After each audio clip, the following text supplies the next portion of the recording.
మనలో చాలామంది అనుకుంటాం కదా, రిచ్ అవ్వాలి అంటే ఎక్కువ మనీ ఎర్న్ చెయ్యాలి అని. కానీ కొన్ని మనీ థియరీస్ ప్రకారం ప్రాబ్లం మన ఎర్నింగ్లో కాదు, మన థింకింగ్లో ఉంటుంది.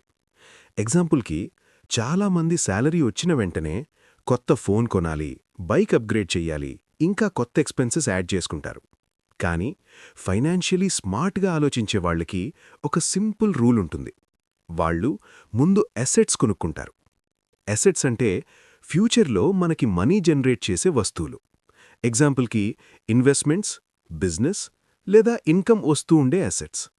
కానీ లయబిలిటీస్ అంటే మన పాకెట్ నుండి మనీ బయటకి తీసుకెళ్లే వస్తువులు. సింపుల్గా చెప్పాలి అంటే రిచ్ పీపుల్ అసెట్స్ కొనుక్కుంటారు, poor and middle class liabilities కొనుక్కుంటారు. ఈ పవర్ఫుల్ థియరీ వచ్చింది రాబర్ట్ కియోసాకి రాసిన famous book rich dad poor dad నుండి. మనీ గురించి సింపుల్గా అర్థమవ్వాలి అంటే ఒక్కసారి ఈ బుక్ చదివితే మన మైండ్ సెట్ టోటల్గా చేంజ్ అయ్యే ఛాన్స్ ఉంది.